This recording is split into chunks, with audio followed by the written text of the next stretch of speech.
Oh, hello there. Welcome to the grand opening of Monster Video. We're ready for business and located in the abandoned building on the corner of Strode and Myers. Just look for the unmarked stairwell under the broken streetlight and come on in. I'm your Uncle Crawly, your host and owner of Monster Video Rental. If you're someone who follows local urban legends, you might know me better as the Lanky Man. I've developed a bit of a following on the internet message boards. Up until recently, I spent most of my time lurking under the bridge on King Street. You know the one. Near the edge of town, the one that's really dark underneath, with the graffiti all along the sides. Your friends might have dared you to go under there at midnight when you were teenagers. Yes, that's the one. But now I'm opening this shop. Monster Video is a monster video rental store run by monsters, for monsters, and focuses mostly on monster movies. We're open 24 hours a day, because I don't really sleep, and have a huge selection of videos to rent in all your favorite genres. We have the vampire section, ghost section, aliens, mutants, werewolves, kaiju. I can't list them all right now, but we have just about every kind of monster genre you can think of. And snacks. There's a fully stocked snack bar with a wide variety of drinks, candies, chocolates, salty snacks. And we have rats, too, if that's more up your alley. They're on the house, and in the walls, and under the floorboards, to be precise. So feel free to help yourself. Over the years, I've always been a bit of a cinephile, watching movies whenever I could. Nothing beats watching a film on the big screen in a dark theater, but in a pinch, I've caught a few films while prowling past an open window at night. I've found that it's difficult for monsters to rent movies, though, because there were no monster-friendly rental establishments in the city.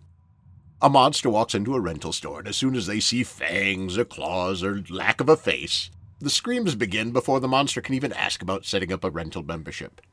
That's why I opened my own rental store. To give monsters access to movies and have a place to discuss those movies with other monsters. Not that I have anything against humans. All humans are more than welcome at Monster Video. There are some humans who are already perfectly terrible monsters, but of course they don't have the same problem of blending in with a crowd that other monsters do. And even if you're not a monster right now, any human person could be a monster someday. Whether it's through a science lab accident, possessed by an evil book, or even just bitten by a zombie. It's our little bit of community outreach to get to know those humans before they need us. And you don't have to worry about monster attacks while you're at the store. We have a clear no killing on the premises policy posted by the entrance, so you can feel safe while you're browsing videos. I wanted to give monsters more access to movies because I think that by watching monster movies, we can become better monsters. I mean, sure, usually humans do defeat the monsters in most horror movies, but we can learn from the mistakes those monsters made and avoid them in our own lives. A vampire watching any adaptation of Dracula might see themselves in the film. Figuratively, of course. You know, with the whole no reflection thing they have going on. But they can gain knowledge of how to avoid being staked or turned to ash, beheaded, or any of the other many ways that humans dispatch vampires in those movies. I wanted to start this podcast as well, to expand the reach of our message beyond our little store, or even our city. I want every creature of the night to know that watching monster movies can make them into more successful monsters. Ah, yes, thank you for reminding me. I can't forget to introduce my friend here, co-worker, and my technical support, David. I'm not the most technically savvy person, and I needed a bit of help setting up the podcast. Luckily, I was able to dig up an IT specialist at the local cemetery. Glad to have you here, David. Do you mind if I ask you a couple questions for the listening audience? No, that's fine. Fantastic. Now, you've only been a zombie for a couple of weeks now. How are you liking it so far? It's not so bad. It's good to hear. And I'm sure you'll get used to the smell fairly quickly. It would have been much worse if I hadn't dug you up so soon after your burial. Still, you do have some effects from your demise, don't you? Could you tell the listeners how you died? Okay. I let the pat that baby go. And this in the suitcase, come in, took it, take my message. And we let the distance in my knife and pen blow up and kept me and then back. Oh my. That was some awful luck. Yeah, man. Well, on the bright side, I think that after you die, you do stop having allergic reactions to things like that. Listeners, you might not be able to tell from his voice, but the allergic reaction to the bee sting that killed David left his face a bit puffy and his lips and tongue as well. It's given him a touch of a speech impediment. Hopefully the swelling goes down with time. One last question for you, since we'll be watching movies together each episode. Are you a big monster movie fan, David? Well, I'm not as fast as Sam. I have like the paranormal activity and zombies, I suppose. Oh, don't worry about that. We won't just be watching horror movies. Monsters are in every genre of film. Of horror, of course, but also sci-fi and comedy and musicals and even documentaries. Now you've met the whole team, listeners. While I'm the voice of the podcast, David is the brains behind it. The brains? Oh, sorry. Shouldn't have said the B word. None of that till we're finished recording this segment. Listeners hate the sound of people eating on mic. You can have some to snack on during the movie. Now, each episode of the podcast, we'll watch a monster movie, do a little recap discussion, and see what sort of lessons we can learn from it. I've chosen a very special film for our first episode. We're going to watch the 1985 classic, The Return of the Living Dead. It's a punk horror comedy from one of the co-creators of the original Night of the Living Dead, the great-granddaddy of any modern zombie movie you see now. It was directed by Dan O'Bannon. It's got oodles of brain-munching zombies, including the Tar Man, and a pair of certified B-movie scream queens, with both Linnea Quigley and Jewel Shepard in the cast. Besides all that, there's a couple more reasons I chose Return of the Living Dead today. First, just before the film begins, there's a disclaimer saying that the events portrayed in this film are all true. The names are real names of real people and of real organizations. And listeners, I just want to say that I applaud these filmmakers in admitting that this film was inspired by real monsters. Now, there's almost certainly some embellishment as the film, as will become clear as we recap the movie. But the fact is, most monster movies are inspired by real-life events and real monsters. And far too few movie makers are willing to say it out loud. Bravo, Mr. O'Bannon. Secondly, I thought it would be the perfect film for my newly undead friend and co-worker, David. This movie was the first to show zombies as smart and agile and a force to be reckoned with. Also, the first to show their taste for human gray matter. There are some great role models in here for a freshly risen zombie, so I hope you pay close attention. We're going to watch the movie now, and if you have access to a copy, you can watch it as well, and then meet us after the break for a discussion about it. So dim the lights, grab a bucket of your favorite snack, Like brains. and prepare to be chilled by The Return of the Living Dead. David, start the movie. Here we go.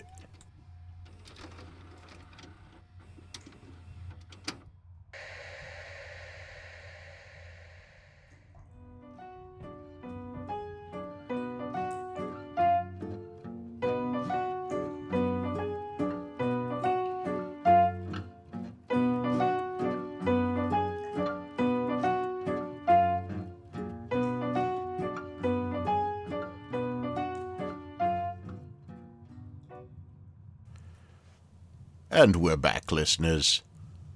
I hope that you're ready to discuss Return of the Living Dead, because the movie gave us a lot to chew on. As I said before the break, the film has the disclaimer at the beginning that it's based on true events that occurred in Louisville, Kentucky on July 3rd, 1984. So if we have any listeners from that area that remember these events, we'd love to hear them, especially if you were involved in any of the happenings. Feel free to send us a message with your recollections, and we might share them with our other listeners. David, do we have an email set up for the podcast yet? Yeah, I did. It's monstervideopod@gmail.com. You heard him, folks. It's monstervideopod@gmail, with the same name on Twitter, Facebook, and Instagram. So if you lived in Louisville in 1984, message us if you witnessed the events of the film. We'd love to hear from you.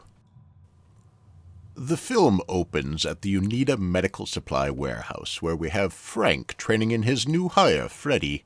Frank explains the filing system they have for skeletons and then shows Freddy all the fun things stocked in the warehouse, like skeletons and medical prosthetics, bisected dogs for veterinary schools, and ends the tour by showing him the cadaver in the walk-in cooler.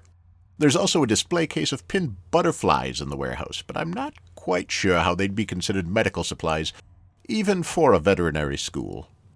Freddy asks Frank what the weirdest thing he's ever seen at the warehouse was, and Frank asks Freddy if he's ever seen Night of the Living Dead. He goes on to tell Freddy that Night of the Living Dead was actually based on true events. Is this sounding familiar? He explains that they had to change a lot of the details of the original story so it wouldn't be quashed by the military, but the part about an outbreak of Walking Dead happening all those years ago was true. It happened in Pittsburgh in 1969 and was all because of a chemical called 2,4,5-trioxin that infected the dead and raised them from the grave. The military was able to contain the outbreak but couldn't destroy all the bodies, so the corpses were packed into barrels with the contaminated soil and moved somewhere more secure. Except that some of the barrels were accidentally shipped to the Unida warehouse and have been sitting in the warehouse basement for decades. Frank takes Freddy to the basement to see the barrels, each one of which is marked as being property of the Department of the Army, then opens the domed cover of one to reveal a window underneath. Through the window in the top of the barrel we see a dormant, mummified corpse visible, and I have to say he's sitting in a very strange position. His face is looking straight up through the window, and his hands are crossed over his shoulders. From the look of it, this corpse's neck must be bent back at almost a 90-degree angle, and he's been in there for decades. Now, if I sleep for even a few hours with my neck at an odd angle, it aches for the rest of the day. So I can only imagine how this fellow's going to feel when he wakes up. Freddy asks if the barrels could leak, and Frank proudly says, "Hell no. These things were made by the U.S. Army Corps of Engineers," before he slaps the side of the barrel, causing it to rupture and blast green toxic fumes into the basement. Both men begin coughing and collapse to the floor, while we get to watch the corpse's face melt off as the green fumes escape through the ventilation system, spreading throughout the warehouse. Now, elsewhere, outside the warehouse, we have another group of humans, and they are an odd-looking group. 5 are dressed in punk fashion. Their names are Suicide, Spider, Scuzz, Trash, and Casey. One young lady named Tina is dressed in a more preppy style. And one guy's wearing a suit and tie. That's Chuck. I'm not sure why he's hanging out with the rest of the group, because as the film goes on, it's very apparent that no one in the group likes Chuck. Tina is dating Freddy and tells the rest of the group that she's supposed to meet him when he's done for the day at his new job at Unida. The rest of the group decides that waiting for Freddy sounds like a good time, and they all go to hang out at the Resurrection Cemetery, right across the street from the warehouse. Now, it's still bright outside at this point, and the cemetery gates are locked up tight. This might be in a high-crime area of Louisville, I'm not sure, but it seems odd that security would be so tight at a graveyard. There is a considerable number of graffiti on the outer walls, and it looks even worse on the inside, with trash littering the cemetery grounds and dead patches of grass all around. I'm no cemetery snob, but I have visited quite a few in my years, and this may be one of the shabbiest graveyards I've ever seen. I certainly wouldn't want to be buried there, alive or dead. Back inside Unida, Frank and Freddy are waking up coughing and vomiting after their exposure to the trioxin. They look in the barrel and see the glass is broken and the body is now gone. My question is, where did he go? Later, he'll show up in the basement, but is the zombie hiding in a corner at this point? He broke out of the barrel after decades of confinement and then took a nap? We won't find out just yet. Frank and Freddy head upstairs to get away from the smell of the fumes and maybe get some medical attention when they hear a dog barking. It's one of the split dogs from earlier, now reanimated and eager to play, or possibly eat the humans. Unfortunately, it's attached to a display base and only has half its body, so we don't get to see any zombie dog attacks in this movie. We also see the pinned butterflies on display now flapping their wings. It's a huge missed opportunity that we never see more of them. Flocks of zombie butterflies attacking people? Where's that movie? Anyway, Frank and Freddy don't have time to worry about the dogs or the butterflies because they hear someone angrily moaning and beating on the walk-in cooler door. Panicking, Frank doesn't want to call the cops or the army, so he calls the man in charge, his boss, Bert, instead. We cut back to the cemetery, where Trash, played by legendary scream queen Linnea Quigley, is asking Spider if he ever fantasizes about being killed, or if he's ever thought about the worst way to die. She then tells him her worst way to die, which is both very specific and also quite prophetic for what happens to her later in the film. She says, "For me, the worst way would be for a bunch of old men to get around me and start biting and eating me." Now, I don't know what the most common worst ways to die would be if you asked people, but I'm sure that old men biting and eating me would not be in the top 10, probably not even in the top 50. You really have to wonder what Trash has been through in her life, that being consumed by old men is her biggest fear. At this point, Trash begins talking about how the old men would rip her clothes off, and begins stripping as she talks, and I know what you're thinking. Another gratuitous nudity scene in a horror film. It's certainly a trope. You'll be happy to know that this is not a nudity scene, because Trash will spend the rest of the film naked, save for some leggings. She climbs on top of a raised flat tombstone and begins dancing for the rest of the group before we go back to see what is happening at Unita. Boss Bert has arrived and on seeing the reanimated corpses, says they need to destroy them all so they won't be sued. It's refreshing to see such a relaxed attitude about seeing the living dead. Most humans would run off screaming if they saw a walking corpse, but Bert is more concerned about the mishandling of warehouse property. While the half-dogs and butterflies are easy enough to dispose of, there's still an angry cadaver trying to escape the cooler. And Frank mentions that in Night of the Living Dead you kill zombies by destroying the brain. Freddy goes to unlock the cooler door while Frank stands by with a pickaxe, ready to take out the corpse. The undead cadaver has different plans, though, and as soon as he escapes the cooler, he makes a beeline for Bert, tackling him to the ground. There's two things about this scene. It's the second time that a zombie ignores Frank and Freddy, first in the basement and now with the yellow corpse. It's pretty clear that the dose of trioxin earlier has made Frank and Freddy unappetizing to the zombies. There are some other effects that will show up later, but for now, the boys are immune to a zombie threat. The other thing, why is this cadaver yellow? Is this a thing they do to medical school corpses? Did it turn yellow because of the trioxin? Did he die from a terrible case of jaundice? I have no idea, but I do know that I've never seen a lemon-yellow corpse in real life. Anyways, Frank and Freddy wrestle the yellow corpse to the ground and restrain him while Bert delivers a killing blow to its brain with a pickaxe. Only, a pickaxe through the brain doesn't seem to bother the corpse. It keeps screaming and kicking, so Bert takes it to the next level and uses a hacksaw to decapitate the body. This also proves ineffective, as the headless body runs off into the warehouse, crashing into shelves as it goes, and the head continues opening and closing its jaws in case it finds something to bite. As they restrain the headless corpse again, the trio realize that the Living Dead movie may not have been entirely accurate about zombies, though I can't argue with the brain destruction being one of the best ways to dispatch a zombie. At least with zombies raised by scientific means, electrical, chemical, disease, etc. No worries, David. I've never actually killed a zombie myself. This is just what I've seen in my research. Of course, supernatural zombies are a whole different animal and near impossible to keep down. My point is not to take these movies as being 100% factual, as they were made by artists, and artists are prone to embellish their stories. I would say that this film is about 95% accurate. The trio brainstorm ways to destroy the still wriggling corpse, and eventually Bert remembers that his friend Ernie works at the mortuary across the street, and has access to a crematorium that would burn the zombie to ash. They hack and bag the yellow corpse, and then run him across the street in a wheelbarrow. As they pass the cemetery, we see that the group of punks is still there partying, and Trash is still dancing, and still naked. Now we see Ernie the mortician, busy embalming a non-animated corpse. And listeners, I have to say that I find Ernie just as disturbing as any of the zombies in this film.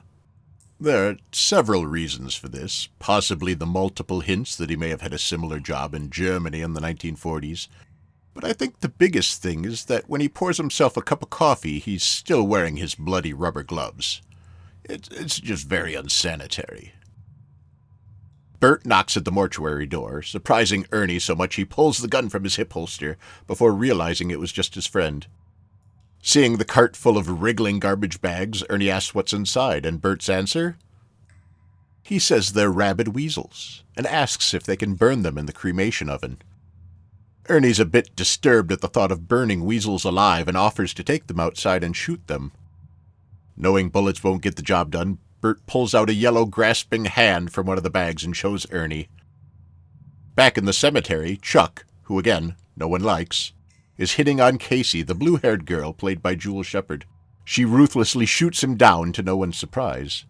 Elsewhere, Tina has decided to go looking for Freddy, who should have been off of work by now, so she crosses the street to Unita. Freddy and Frank are both still at the mortuary and not looking too hot, while Bert and Ernie load... Oh, I just got that. Like from the children's show. That's clever. As I said, Bert and Ernie load corpse pots and bisected dogs into the oven. Now, that would make an interesting episode of Sesame Street. By the way, Sesame Street, very positive monster representation on that show.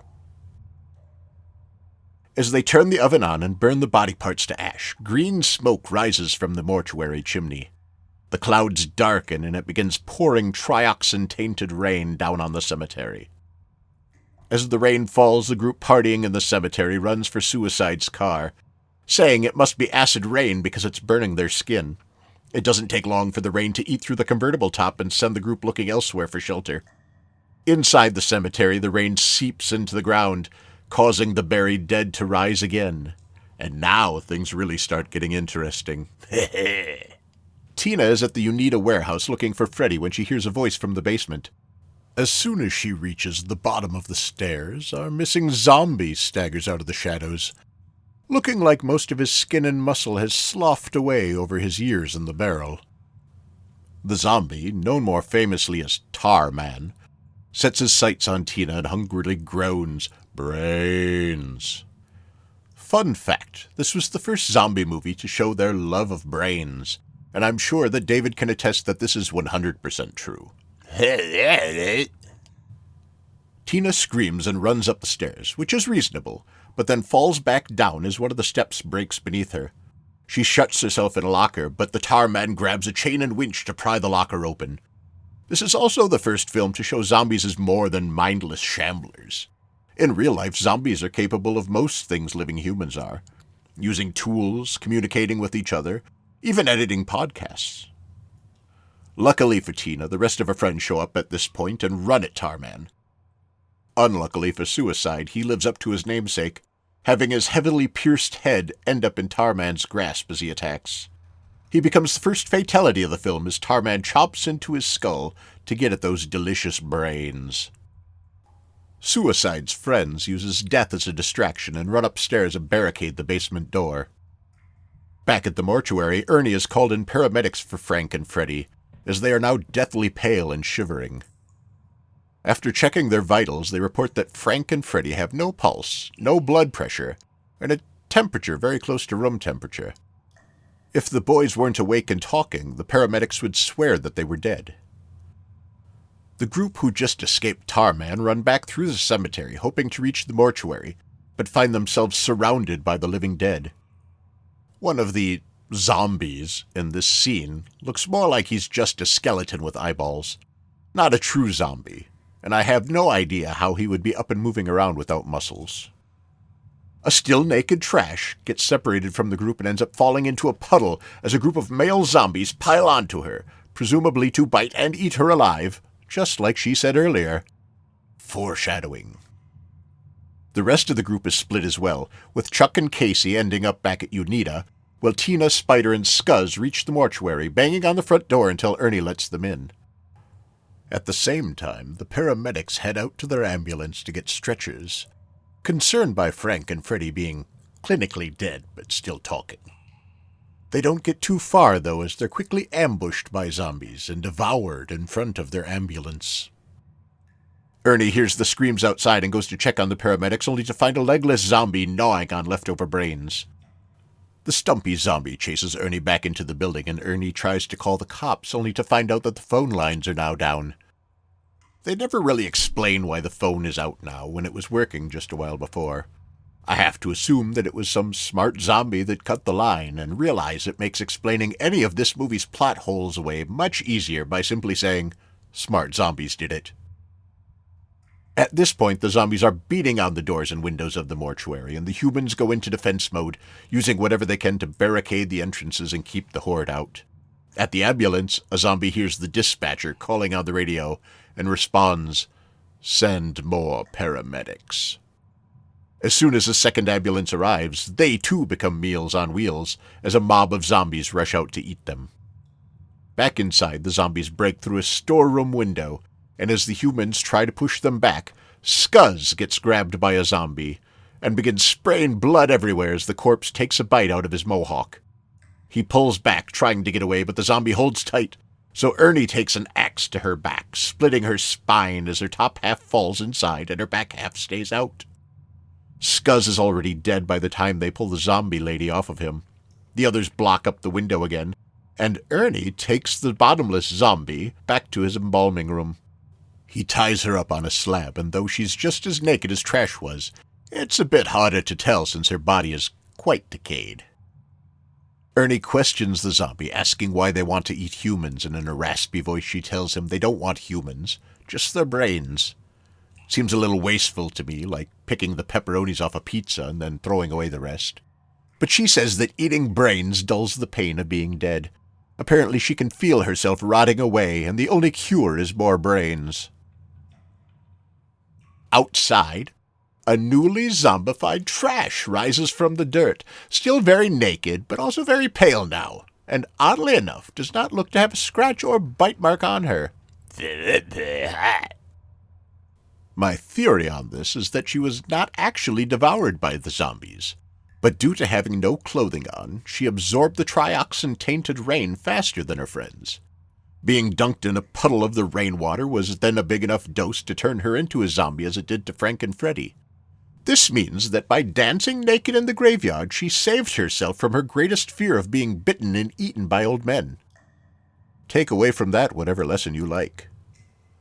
Zombie Trash, or Tromby, Zrash, she walks out of the open gates of the cemetery and pounces on a homeless person to devour his brains. Frank and Freddy are clearly becoming zombies now, so Bert and Ernie move them to the chapel to lock them in. But Tina decides that she wants to stay with Freddy, even though at this point you would think she would know this is a very bad idea. Sure enough, as she cradles Freddy's head in her lap, he tells her that he knows what will make him feel better and lunges for her head, hungry for brains. She screams, and the others rush in to save her, splashing acid in Freddy's face to drive him back. While they rescue Tina, Frank slips out of the chapel, unseen by the group. Outside, a cop car shows up looking for the missing paramedics, and the zombies mob them as well, gobbling up their tasty brains before using the police CB to call for more cops. It's obvious now that the group inside the mortuary isn't going to be rescued by the police.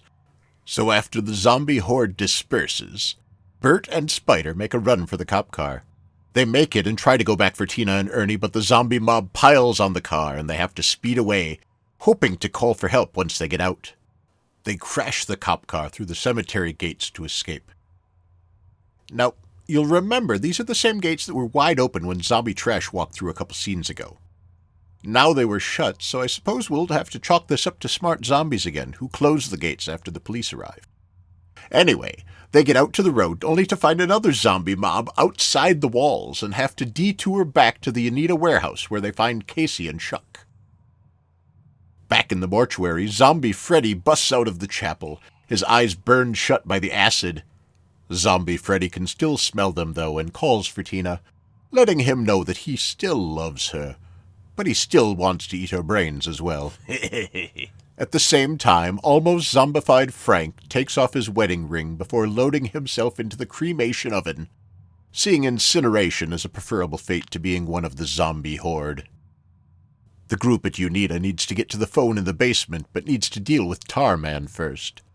They unbarricade the basement door, and Tarman rushes out at them. Bert steps in behind and takes the sticky zombie's head off with a baseball bat. And then we don't see any more of him, so I guess that beheading them does sort of work, since they can't see their victims to chase them, and the wandering headless body can't really eat your brains if they do catch you. Anyway, the group gets to the basement phone and calls the military number on the side of the trioxin barrels. Out in the street, even more police have arrived, and they once again are quickly overrun by the zombie mob. Bert is forwarded to a Colonel Glover on the phone, and lets him know of the wrong delivery of the barrels, the leak, the zombie outbreak, and everything else that's happened.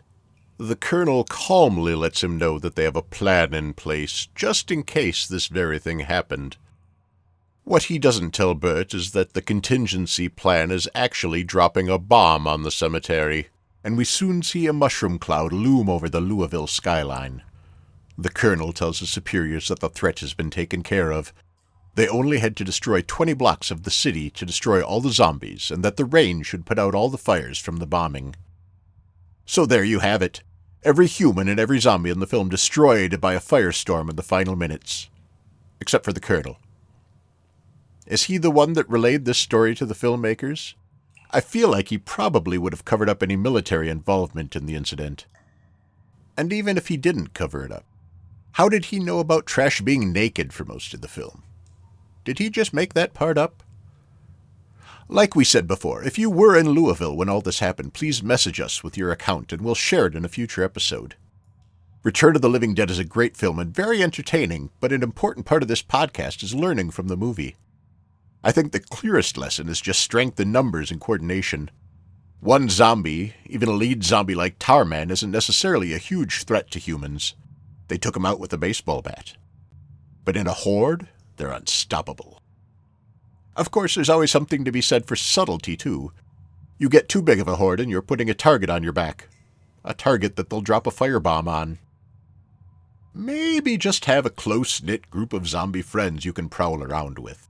You know, hang out on the weekends, chase some people down in the park, dance in the cemetery. Keep it simple. David, did you have any takeaways from the zombies we watched?